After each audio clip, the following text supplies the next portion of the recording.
Hey guys, welcome back to the channel. My name's Rory and today I want to talk to you about what I have in my wedding photography kit.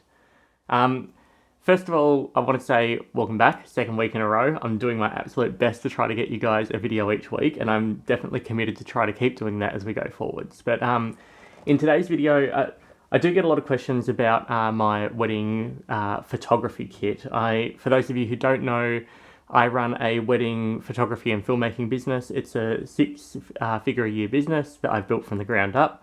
And if you've watched some of my previous videos, you'll know that I'm heavily invested within the Lumix system.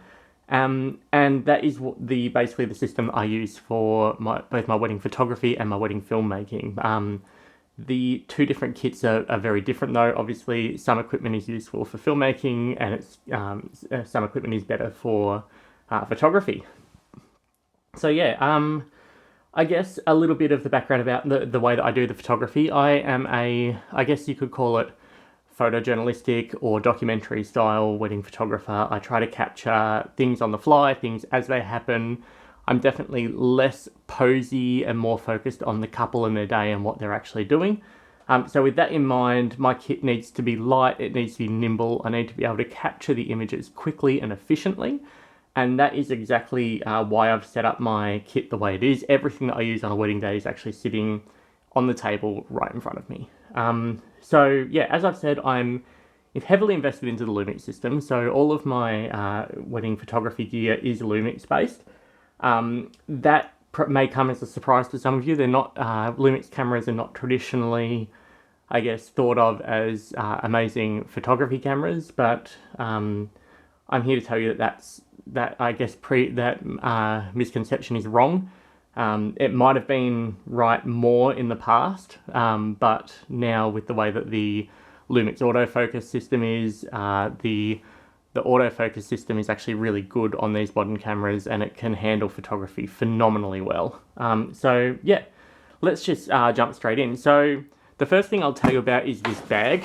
Now, I got this bag last year when I had to go over to Fiji to shoot a wedding and I needed to bring all of my photography and videography kit, so I needed to get another bag. This is the Shimoda Urban Explorer. It popped up on my radar when I was looking at different camera bags to get. We bought this one and it has been fantastic. I can fit so much gear in this. I've taken this to Fiji, Japan, Bali, all over Australia. It's really rugged. It has a lot of pockets in it. If you're interested in this bag, I can do a full review on it. There are other reviews out there on the internet, but if that's something that you'd be interested in, let me know in the comments below and I'll do a full review on that bag, because honestly, I've had a lot of different camera bags over the years and this is easily the best camera bag that I've ever had. So when I'm shooting photos, this bag carries all the photo gear, as well as things like spare SD cards and blowers and lens cloths, things like that. So fits everything in it really easily, along with a ton of batteries. Yeah, super comfy to carry around. And it stands out so you can see it from a distance easily when you're across the room, wondering where all your gear is. So that's the bag. Next, I'll move on to the camera bodies. So on a wedding day, I actually use two different camera bodies. My main camera body is the S5 Mark II. The reason I use this one is the autofocus is fantastic. It's got plenty of resolution for wedding photos. You don't need a high resolution camera for wedding photos. So yeah, the S5 II is still phenomenal.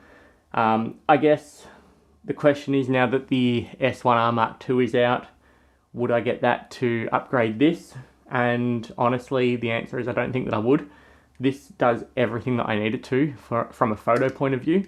And I don't need a high resolution camera. So this is still fantastic in 2025 as a wedding photography camera. I paired this camera with the Samyang 35-150 f2 to 2.8.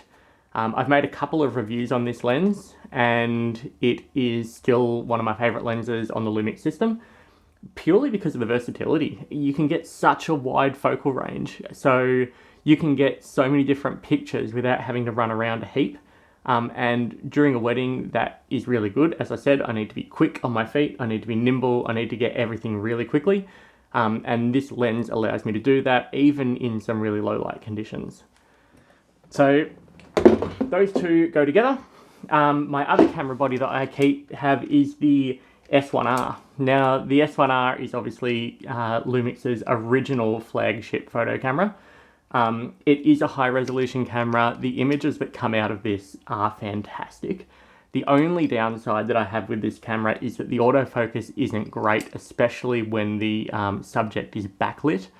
But what I normally do with this is I normally have a prime on this on my other hip. So either with a 50mm lens or a 35mm lens. So one of these two lenses are going to be on this camera all day.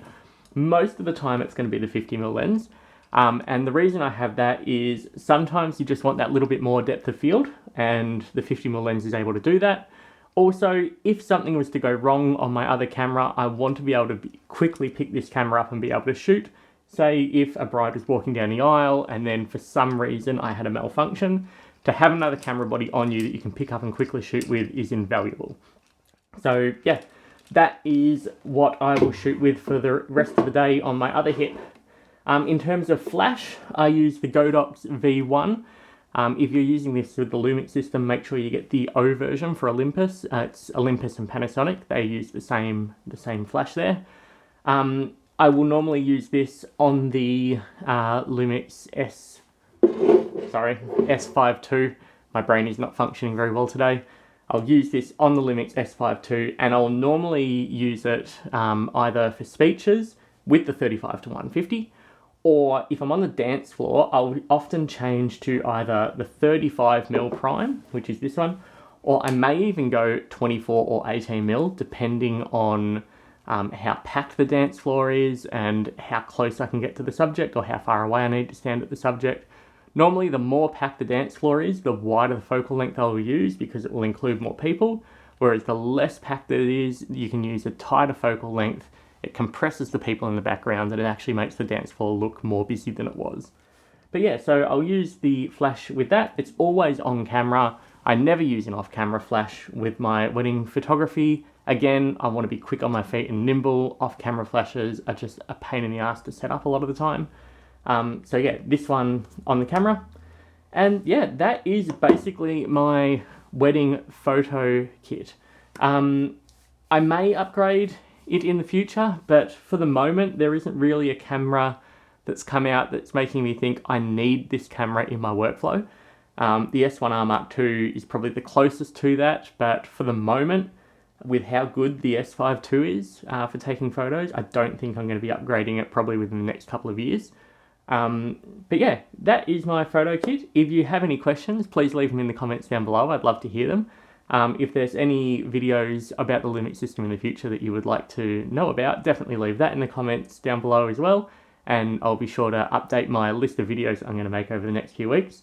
And yeah, thank you so much guys for watching, and I'll see you guys in the next one. Bye.